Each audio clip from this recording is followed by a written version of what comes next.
Romanos capítulo 10, de 5 a 11.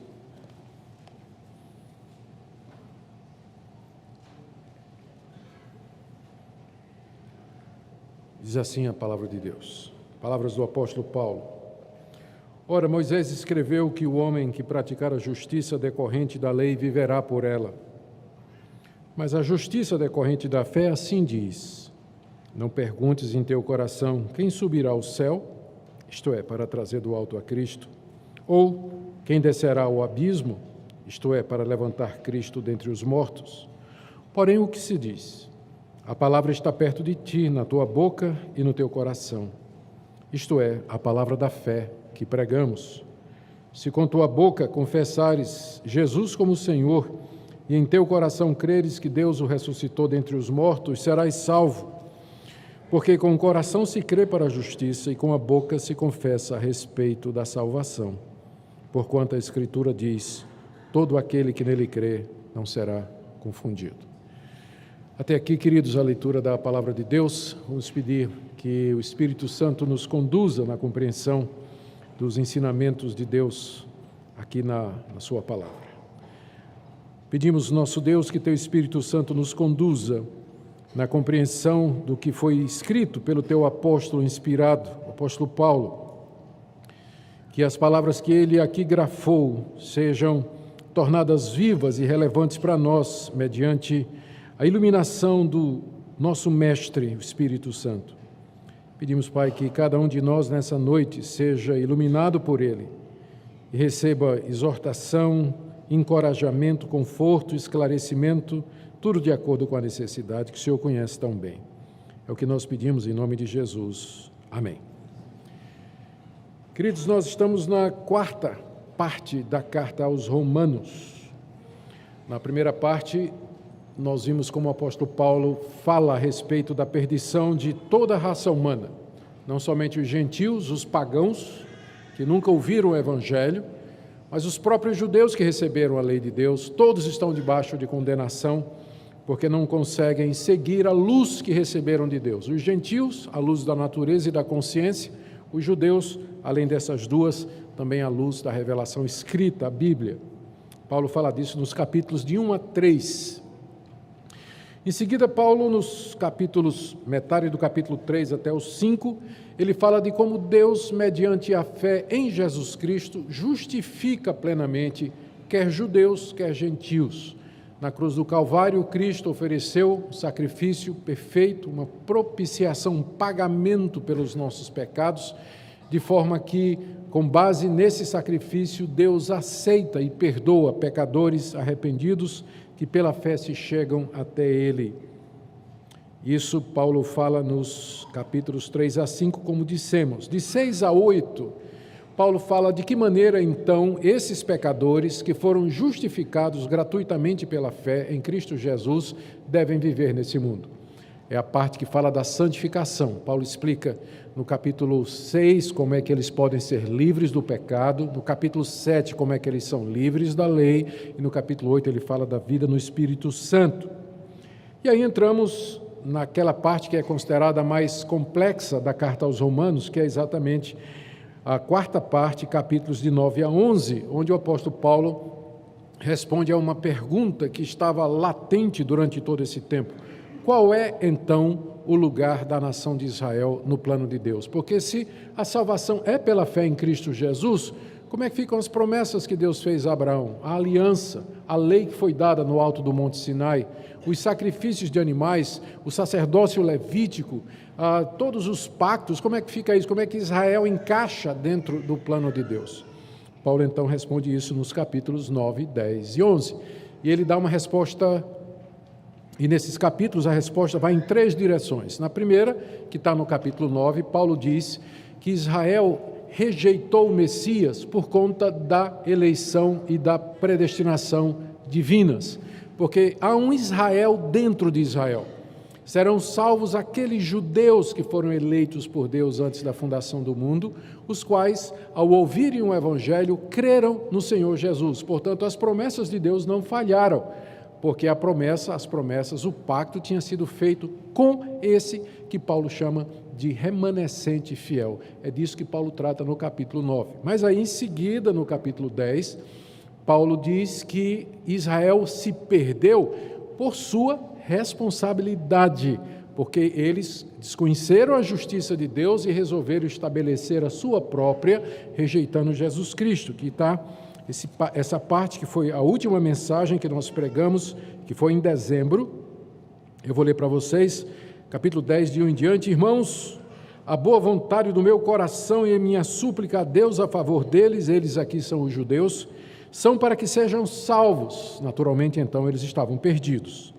Porque eu lhes dou testemunho de que eles têm zelo por Deus, porém não com entendimento, provando que não basta você ser zeloso por Deus, você tem que ter entendimento, senão seu zelo não vai lhe salvar.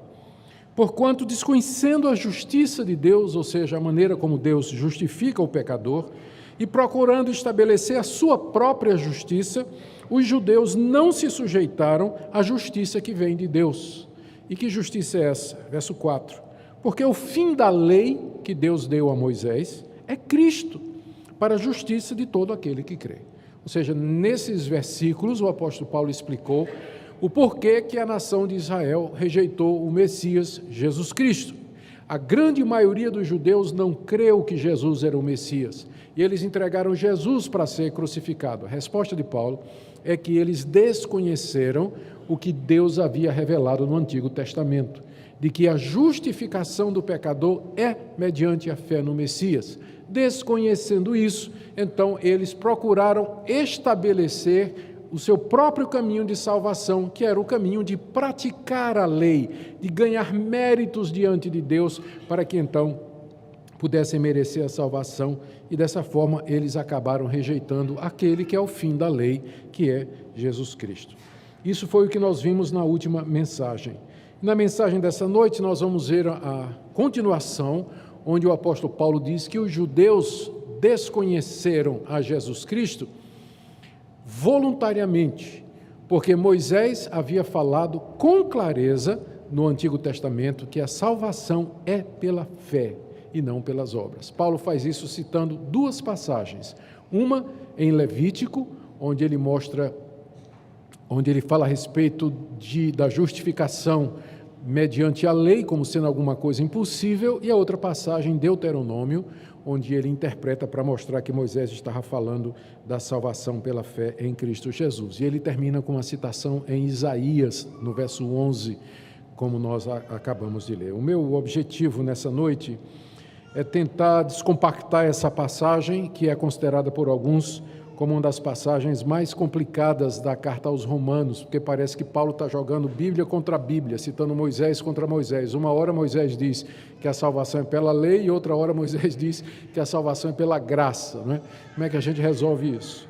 Então, o meu objetivo é tentar entender a passagem de uma maneira clara, que faça sentido, e, mais uma vez, nos reassegurar daquilo que a Bíblia nos ensina, de que nós somos salvos pela graça na obra completa de Jesus. Meu objetivo é que você que já crê nisso se sinta renovado na sua fé, e você que talvez tenha dúvidas a respeito disso possa ser esclarecido, e que no final todos nós saiamos daqui nessa noite glorificando o nosso Deus por tão grande redenção. Vamos começar então com essa afirmação de Paulo de que o desconhecimento dos judeus para com Cristo e o caminho da salvação através dele não foi por ignorância. Paulo havia dito que a razão pela qual os judeus rejeitaram a Jesus é porque desconheceram o caminho da justificação que Deus havia determinado, que está no verso 3. Desconhecendo a justiça de Deus, eles estabeleceram a sua própria e não se sujeitaram à justiça que vem de Deus. Quando Paulo diz aqui que os judeus desconheceram o caminho da salvação, que está no Antigo Testamento, ele não está dizendo que os judeus não tiveram conhecimento, como quem nunca tinha lido, mas simplesmente que eles tiveram conhecimento, mas resolveram ignorar, e resolveram seguir o seu próprio caminho. Ou seja, o problema dos judeus não era ignorância, porque a doutrina da salvação pela fé está no Antigo Testamento. O problema dos judeus foi rebelião e incredulidade. Eles rejeitaram o que Deus havia revelado na antiga aliança, através de Moisés, e resolveram estabelecer o seu próprio caminho, ou seja, o homem é salvo pela guarda da lei. Se eu guardar todos os mandamentos, se eu seguir todos os estatutos e juízos que Deus estabeleceu, então no final eu merecerei a salvação. Não foi isso que aconteceu, diz o apóstolo Paulo. Eles, na verdade, agiram movidos pela incredulidade e desobediência. E aqui, no meu segundo ponto, Paulo prova isso, citando o próprio Moisés a respeito da maneira pela qual o homem é justificado. E ele faz isso com duas passagens. A primeira é uma passagem de Levítico 18, verso 5. Veja comigo aí o verso 5. Ora, Moisés escreveu em Levítico, capítulo 10, 18, verso 5, você pode conferir na sua Bíblia. Ora, Moisés escreveu que o homem que praticar a justiça decorrente da lei viverá por ela. Paulo está citando o Antigo Testamento porque ele sabe que na igreja de Roma, a quem essa carta é dirigida, há muitos judeus. E que haveria muito questionamento a respeito de tudo isso que Paulo está fazendo. Como os judeus recebiam a lei de Moisés, as escrituras do Antigo Testamento, como sendo a palavra de Deus, Paulo usa a palavra de Deus para argumentar. E ele é como se ele dissesse, a própria escritura da Antiga Aliança, que vocês consideram como palavra de Deus, ela já ensina, ou ela já ensinava isso que eu estou ensinando. Por exemplo, o próprio Moisés disse que o homem que quiser praticar a justiça que vem da lei, vai viver por ela. Como Paulo está interpretando essa passagem? Essa passagem diz literalmente, lá em Levítico 18:5, os meus estatutos e os meus juízos guardareis. Isso é Deus falando para Israel. Cumprindo-os, ou seja, se alguém os cumprir, viverá por eles. Eu sou o Senhor. Então o judeu entendeu que com isso Deus estava dizendo que o caminho da vida eterna e da vida no reino messiânico era mediante a guarda dos estatutos e dos mandamentos. Então, por isso os judeus achavam que guardar a lei levava para Deus. Mas não era isso que Moisés estava dizendo. Moisés está dizendo o seguinte, os estatutos de Deus estão aqui. Se você entender que você deve cumpri-los, então você vai viver por isso. Essa vai ser a regra pela qual Deus vai lhe julgar. Você vai ter que se comportar e se conduzir por esses mandamentos. E no final o julgamento vai ser por eles. Ou seja, Moisés não estava dizendo que o homem pode ser justo mediante a guarda da lei. Ele está dizendo que se você seguir esse caminho, a sua vida toda será examinada e julgada por isso. Ele estava levantando essa possibilidade. É isso que Paulo está dizendo aqui. Aqui no verso 5 de Romanos 10. Moisés escreveu que o homem que praticar a justiça decorrente da lei viverá por ela. Viver no sentido de se comportar, de se conduzir e finalmente ser julgado por ela, e o resultado será o quê? Condenação, porque a lei não foi dada para que o homem fosse salvo, mas a lei foi dada para mostrar que o homem precisa de Salvador, precisa de santificação. Depois de explicar essa passagem, o apóstolo Paulo agora cita mais uma passagem de Moisés, lembrando que os judeus tinham Moisés como sendo o portador das palavras de Deus. Se Paulo puder provar em Moisés o que ele está dizendo, os judeus então não teriam o que dizer. Paulo aqui então cita as palavras de Moisés em Deuteronômio 30, de 11 a 14, está no verso 6 até o verso 8. A passagem literalmente diz o seguinte, eu vou ler para vocês. Deuteronômio 30, de 11 a 14. Isso aqui é Deus falando à nação de Israel através de Moisés. Esse mandamento que hoje te ordeno, Israel, não é demasiado difícil, nem está longe de ti, não está nos céus para dizeres, quem subirá por nós ao céu, que nolo traga e nolo faça ouvir para que o cumpramos? Nem está além do mar para dizeres, quem passará por nós além do mar para que nolo traga e nolo faça ouvir para que o cumpramos? Pois essa palavra está muito perto de ti, na tua boca e no teu coração para cumprires. O que é que Moisés, à primeira vista, estava dizendo? Ele estava dizendo à nação de Israel o seguinte, esses mandamentos, os 10 mandamentos, as leis cerimoniais, as leis referentes ao sacrifício, a legislação civil e todo aquele conjunto de leis que compõem a legislação mosaica, Moisés diz para o povo: essas leis que vocês estão recebendo, elas não são difíceis, elas não estão longe de vocês, elas não são tão incompreensíveis e tão complicadas que você tem que perguntar: quem é que vai subir lá no céu e trazer essa lei para cá, para que eu ouça e para que eu entenda? Você não precisa também dizer: quem é que vai atravessar o mar lá do outro lado para trazer a lei para perto de mim, para que eu ouça, entenda e cumpra?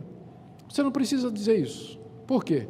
Porque a lei, na verdade, ela está perto de você, ela está na sua boca e no seu coração.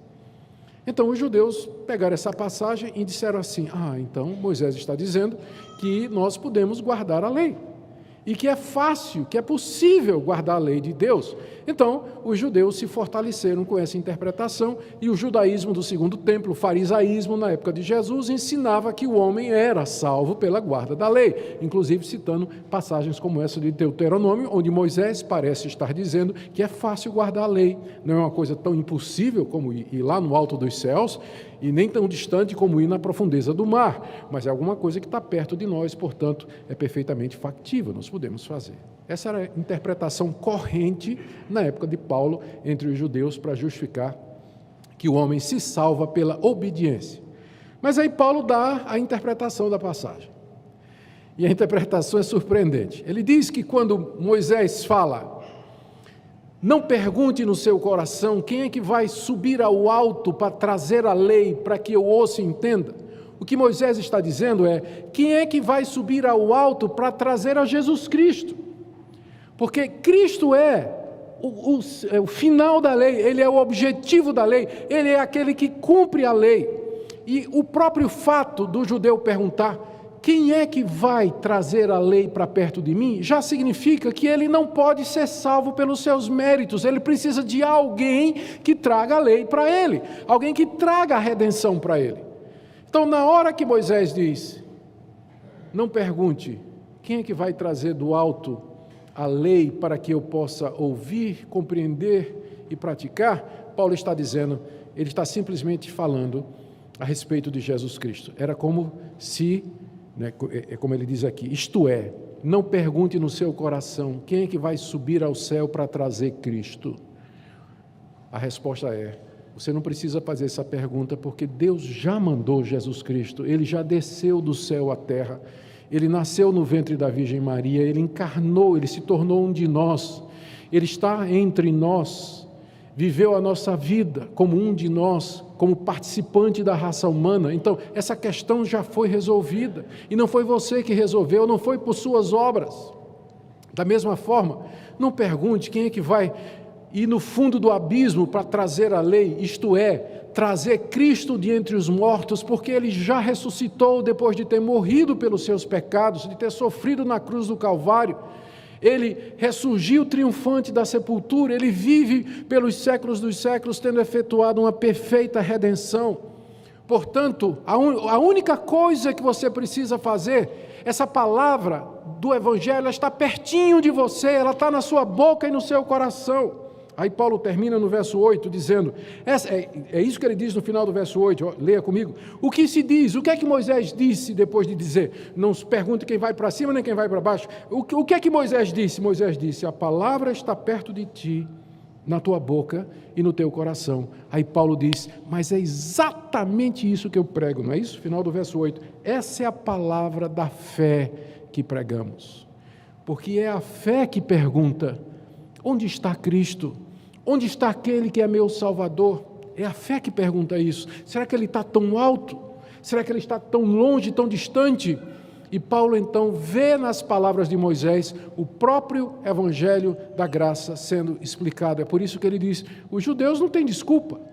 Quando os judeus desconheceram o caminho de Deus, eles fizeram isso com base na sua incredulidade e na sua rebelião, porque o próprio Moisés falou que a redenção era mediante a descida do Salvador e a ressurreição dele. E essa palavra então, a palavra da salvação, ela está perto de nós, ela está na nossa boca e no nosso coração. É assim que Paulo dá essa interpretação. E na terceira parte do que eu quero dizer para vocês nessa noite, nós vemos Paulo agora juntando o evangelho de Moisés e o evangelho dele, numa passagem que é talvez uma das passagens mais úteis de toda a Bíblia para explicar alguém como é que essa pessoa pode ser salva. Você já pode marcar aí na sua Bíblia, é aquele versículo que a gente tem guardado, né?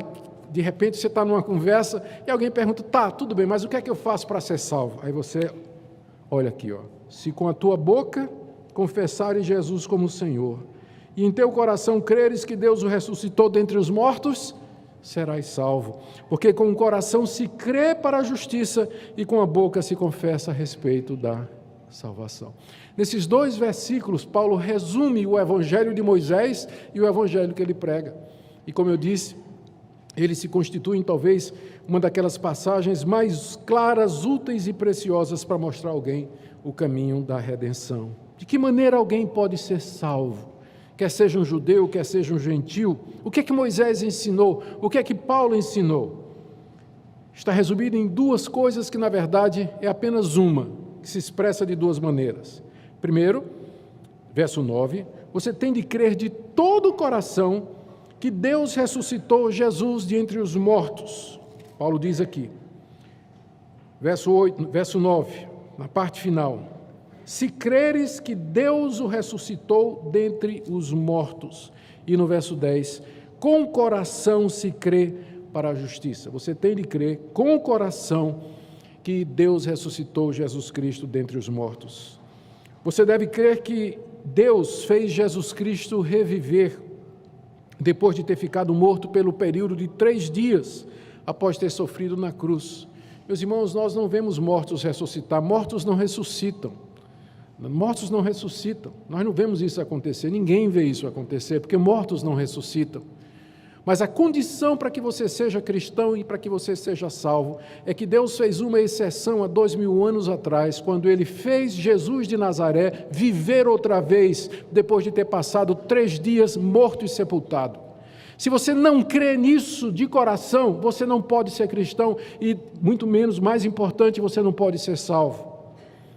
Quando ele fala crer de coração, significa crer sinceramente, sem sombra de dúvida. O coração aqui representa o que nós somos por dentro. Crer com todas as veras da sua alma, com todo o seu intelecto, com toda a sua vontade, com tudo que você é. É a verdade mais fundamental da sua vida, que Deus ressuscitou Jesus de Nazaré daquela sepultura lá em Jerusalém há 2000 anos atrás. Esse é o princípio fundamental do cristianismo. Se você tirar isso do cristianismo, ele vira uma religião moralista, de ética, de boa vontade para com o próximo, fazer o bem para todo mundo, salve as baleias, salve a mata amazônica e por aí vai.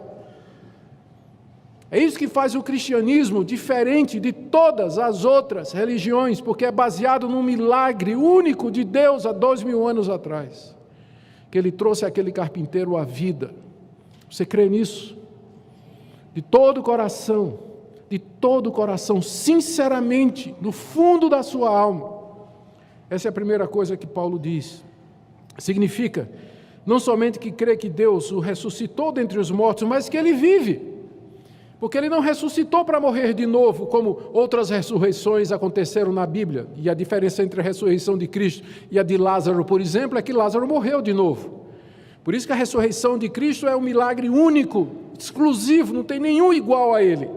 Porque Ele ressuscitou para viver eternamente. Então, quando você diz, eu creio que Jesus ressuscitou, você está dizendo, eu creio que Ele está vivo hoje, aqui e agora. E que Ele está assentado no trono do universo e que tem todo o poder no céu e na terra. É isso que significa. E aí tem o outro lado disso, é o outro lado da mesma moeda. Como resultado inseparável e inevitável, vem a confissão pública de que Jesus Cristo é Senhor. Veja como as 2 coisas estão ligadas. Verso 9, se com tua boca confessares Jesus como Senhor, e em teu coração creres que Deus o ressuscitou dentre os mortos, serás salvo. São as 2 coisas, o crer no coração e o confessar com a boca. Mesma coisa quando chega no verso 10, porque com o coração se crê para a justiça, ou seja, com o coração você crê para ser justificado, e com a boca você confessa a respeito da salvação que você recebeu. As 2 coisas andam juntas, crer com o coração e confessar com a boca. Por quê? Porque a boca fala do que está cheio o coração. Jesus é Senhor é a confissão mais básica e fundamental de todo o Novo Testamento. Hoje em dia essa expressão, para nós, ela perdeu o sentido. Jesus é Senhor. O que é um Senhor? Eu cresci chamando meu pai de Senhor e minha mãe de Senhora. Ensinei meus filhos a fazer a mesma coisa. Hoje em dia eu acho estranho quando vejo um moleque dizer para papai, você. Cada um cria os filhos como quiser, estou apenas dizendo que eu estranho. Né? Você cria o seu filho do jeito que você quiser, mas eu estou dizendo eu estranho. A palavra Senhor, ela perdeu esse sentido na cultura ocidental moderna. Mas na cultura do Antigo Oriente, a palavra Kyrios, que é a palavra Senhor, significava alguma coisa muito poderosa. Era o nome que se dava ao César, era o título do César, que se considerava filho de Deus e dominador de todo o mundo. Na Bíblia grega do Antigo Testamento, mais de 100 vezes a palavra Kyrios é a tradução da palavra hebraica Yahweh, que é o nome inefável de Deus. Dizer que Jesus Cristo é Kyrios, Senhor, tinha um significado muito poderoso. Significava dizer que ele não somente era Deus, mas que ele estava acima do César. Era a maior autoridade existente, não havia outro nome acima do nome dele. E ao dizer Jesus Cristo é Senhor, você estava dizendo, eu me submeto a Ele, Ele é o dono da minha vida, eu vou viver para servi-lo, vou viver para obedecer à sua vontade. Era uma confissão de discipulado, de obediência, de compromisso público com Jesus Cristo. Essas duas coisas andam juntas. Crer com o coração e confessar com a boca. Você não pode separar essas duas coisas. Quem de coração crê que Deus ressuscitou Jesus dentre os mortos, ele não vai conseguir ficar calado. Ele vai confessar com a boca, ele vai dizer, Jesus é Senhor, Ele vive. Ele é o meu Deus, Ele é Senhor de tudo e de todos, tem toda a autoridade no céu e na terra, e eu me submeto completamente a Ele. E Paulo confirma isso no verso 11 com uma passagem, mais uma, do Antigo Testamento, Isaías 28:16. Ele diz assim, porquanto a Escritura diz, e aí ele cita Isaías, todo aquele que nele crê não será confundido. Deus já havia deixado, através de Isaías, essa palavra. Todo aquele que nele, ele aqui é o Messias de quem Isaías está falando. Todo aquele que nele crê no Messias, Jesus Cristo, esse não será confundido. Confundido significa não será frustrado, não ficará confuso, não fugirá amedrontado, não ficará aterrorizado, incerto, mas não terá os seus sonhos desfeitos, mas ao contrário, será assegurado da vida eterna e no dia do juízo será justificado diante de Deus e entrará no reino do Messias e viverá o shalom eterno com ele. Jamais será confundido aquele que crê em Jesus Cristo no seu coração, que Ele é o Senhor ressurreto dentre os mortos e confessa isso com a boca. Queridos, o que é que nós podemos aprender dessa passagem tão rica e impossível de destrinchar, talvez, com a única mensagem? Primeira lição que eu queria tirar nessa noite é que a salvação sempre foi do mesmo jeito, antes de Cristo e depois de Cristo.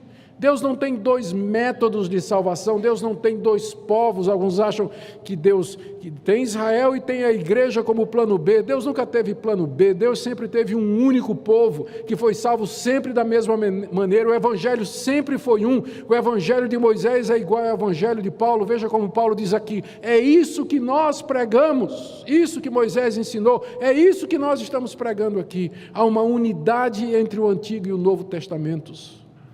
Há um só povo. Nós fazemos parte de um povo antigo. A igreja não começou em Pentecostes, como às vezes nós dizemos. Em Pentecostes nós temos a etapa pentecostal da igreja com a presença do Espírito Santo em todo o povo de Deus, mas sempre foi uma igreja, um povo só. A igreja começa no Éden, com a palavra da redenção, de ti virá aquele que esmagará a cabeça da serpente. Pertencemos a um povo antigo. Nós não estamos aqui de ontem. Nós somos a religião mais antiga de todo o planeta. Perdemos alguns segundos para a religião das obras, que foi aquela inventada por Caim. Quer dizer, ela vem em segundo lugar, não é? Religião das obras. Mas esse é o nosso povo a que nós pertencemos pela graça de Deus. Sempre foi um povo, uma salvação, um Messias, uma mesma fé, como Paulo afirma em Efésios capítulo 4. Segunda coisa que nós podemos aprender aqui é a unidade entre os dois testamentos. O Novo Testamento se esconde no Velho, e o Velho só pode ser compreendido à luz do Novo. Se você lê o Antigo Testamento sem o pressuposto de Cristo, você vai ter a mesma leitura dos judeus. Qual a diferença entre nós e os judeus? Porque ambos temos o Antigo Testamento como palavra de Deus. O judeu recebe o Antigo Testamento como palavra de Deus. É claro que ele não chama de Antigo Testamento. Quem chama de Antigo é nós, porque temos o Novo, né? Mas para o judeu é a Torá, não é? A palavra de Deus, as Escrituras. Qual é a diferença da leitura deles e da nossa? É porque nós lemos o Antigo Testamento do ponto de vista cristão, cristologicamente, tendo Jesus como sendo o centro das Escrituras do Antigo Testamento. Nós já sabemos que ele é o tema central do Antigo Testamento. As genealogias do Antigo Testamento conduzem a Cristo. O sistema sacrificial aponta para Cristo. As histórias do Antigo Testamento apontam para Jesus. As instituições de Israel apontam para Jesus Cristo. A lei aponta para Jesus Cristo. Nós lemos as Escrituras a partir de Jesus Cristo. Elas, portanto, fazem sentido. É isso que Paulo está fazendo aqui, por exemplo, quando ele interpreta Deuteronômio. Uma terceira lição que nós tiramos aqui é a ratificação, ou mais uma vez, o reforço do que nós temos ensinado aqui nesse púlpito e os demais pastores também, de que o homem é justificado diante de Deus, não por obras da lei, não por mérito, mas mediante a fé na obra completa de Jesus Cristo. E essa fé se manifesta da seguinte maneira, ela é esmiuçada, ela significa você crer no seu coração na ressurreição de Jesus Cristo, como aquele milagre exclusivo há 2000 anos atrás, e você confessar publicamente essa fé que Jesus Cristo é Senhor. As duas coisas estão intimamente ligadas. E outra lição que nós tiramos aqui é que grande redenção. A palavra, portanto, a salvação, portanto, está ao seu alcance, porque ela não está lá no céu, no alto dos céus, e ela não está lá no fundo do mar. Ela está na tua boca e no teu coração. Se você no coração crer que Deus ressuscitou a Jesus dentre os mortos, e com a boca você professa isso, você será salvo, será perdoado dos seus pecados, não importa o tamanho deles. Você será justificado das suas iniquidades e recebido por Deus como seu filho. Eu termino aqui dizendo duas coisas. A primeira é, você tem aqui uma resposta, não uma resposta, mas um daqueles momentos em que a Escritura nos deixa perplexos quando coloca lado a lado a soberania de Deus e a responsabilidade humana. No capítulo 9, como eu disse, Paulo explica a rejeição de Israel com base na soberania de Deus. Ele diz: Israel rejeitou o Messias porque somente os escolhidos por Deus é que podiam crer. Então, a rejeição de Israel é resultado da soberania de Deus, da predestinação e da eleição. Muito bem. Quando chega no capítulo 10, Paulo diz: mas Israel rejeitou o Messias porque desconheceu a justiça de Deus e procurou estabelecer sua própria justiça. Israel se perdeu pela sua própria responsabilidade. E aqui você tem a resposta para aquela pergunta que todo reformado faz, especialmente vocês que estão conhecendo a fé reformada agora. Como é que eu reconcilio a soberania de Deus com a responsabilidade humana? Eu vou dar a resposta de Spurgeon: a gente não reconcilia amigos. Quem precisa de reconciliação são inimigos, mas na Bíblia a soberania de Deus não é inimiga da responsabilidade humana. As duas coisas andam juntas, como os dois trilhos de um trem que caminham lado a lado, nunca se tocam, a não ser lá no infinito. Lá na eternidade eu vou saber como é que a responsabilidade de Deus, a soberania de Deus e a responsabilidade humana se cruzam, mas por enquanto eu olho e vejo dois trilhos. A Bíblia ensina com clareza, Romanos 9, a soberania de Deus. São salvos aqueles que Deus escolheu, e ensina com a mesma clareza a responsabilidade do homem. Se você crer no coração e você confessar com a boca, você vai ser salvo. As duas coisas andam juntas, e o que Deus uniu, o homem não separe. Não procure negar um lado ou o outro para tentar resolver a equação, porque não vai resolver. Você tem que manter as duas coisas juntas e conviver com elas. E é maravilhoso, garanto a você que funciona. Quando eu estou de joelhos, é tudo Deus. Senhor, salva meu vizinho. Senhor, salva meu filho. Senhor, salva meu amigo. E eu me levanto e vou evangelizar meu filho, meu vizinho e o meu amigo.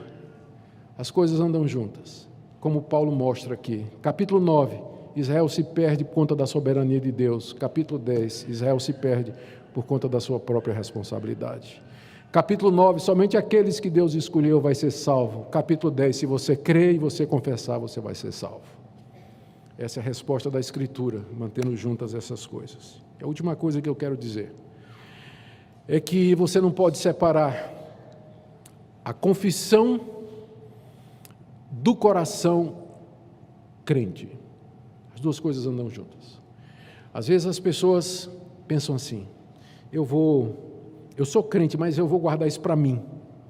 Sabe como é? Porque lá na escola, se eu disser que eu sou crente, quando os meninos vierem com revista pornográfica, que hoje ninguém tem mais isso, né? Quando os meninos vierem com fotografia de mulher nua no celular, né? Eu vou dar uma risadinha amarelinha assim e tal, não vou dizer nada. Senão o pessoal vai fazer bullying em mim o tempo todo. Jovem, eu digo a você, é melhor você sofrer bullying agora do que o bullying de Deus no dia do juízo. Vai ser muito mais severo. Muito mais severo. Se você crê no coração, você tem que professar publicamente. As duas coisas andam juntas. Uma fé que não é professante, ela é inexistente. Isso vale também para o ambiente de trabalho. Isso vale também para o ambiente universitário, onde às vezes os cristãos se sentem acuados por causa da hostilidade de professores e de colegas. Eles ficam lá como agente secreto de Cristo, não é? Orando para que ninguém descubra que ele é cristão. Não tem agente secreto no cristianismo. Tem corações que professam publicamente que Jesus Cristo é Senhor. Eu sei que às vezes isso é difícil, vamos precisar de sabedoria. Vamos precisar de sabedoria. Mas o ponto é que nunca você pode negar a Jesus Cristo se você no coração crê que Ele é Senhor e que Deus o ressuscitou dentre os mortos. Isso tem que fazer diferença na sua vida, no seu trabalho, na sua escola, na sua família. Cristianismo não é uma religião individual que você guarda para você como o budismo ou como autoajuda, mas é uma religião confessante, ela é pública, ela compromete aquele que diz que crê, ela exige um compromisso. E nessa noite eu quero chamar você a assumir esse compromisso, se você professa que é um cristão. Se você diz no coração que crê que Jesus ressuscitou dos mortos pelo poder de Deus, então seja coerente com isso no seu trabalho, na sua vida, na escola, no dia a dia. Que Deus nos ajude, irmãos, a sermos uma igreja confessante, firme, sem temor. Nesse exato momento, nessa mesma ocasião, há centenas de irmãos nossos que estão sendo perseguidos, mortos, assediados pela polícia, perdendo os seus bens, exatamente porque eles não têm receio, nesses países fechados para o Evangelho, de professar Jesus Cristo. E nós aqui no Brasil, onde temos toda essa liberdade, ficamos receiosos de que lá na escola o professor de Química, Biologia, que é evolucionista, vai descobrir que eu sou crente. E vai ficar me perseguindo em sala de aula. Que seja. Mas se você crê, sua boca não pode ficar fechada. Que Deus nos ajude, irmãos, a viver esse evangelho que nós professamos. Amém? Oremos. Pai querido, a palavra está perto de nós, na nossa boca e no nosso coração. Te damos graças por isso, porque jamais poderíamos subir aos céus ou descer ao mais profundo do mar em busca dessa redenção, mas o Senhor do alto trouxe a Cristo e das profundezas da terra o ressuscitou dos mortos, de maneira que a palavra está na minha boca e no meu coração. Senhor, se há alguém aqui que ainda não compreendeu o Evangelho, que seja essa noite de iluminação. Se há crentes aqui que estão traindo a sua confissão com um comportamento inadequado, incoerente com a profissão em Cristo Jesus, ó Deus, repreende com ternura, com firmeza, traz de volta esse teu filho, essa tua filha aos caminhos do Evangelho. E ajuda-nos a viver para a tua glória, para exaltarmos o teu nome aqui nesse mundo. Pedimos em nome de Jesus. Amém.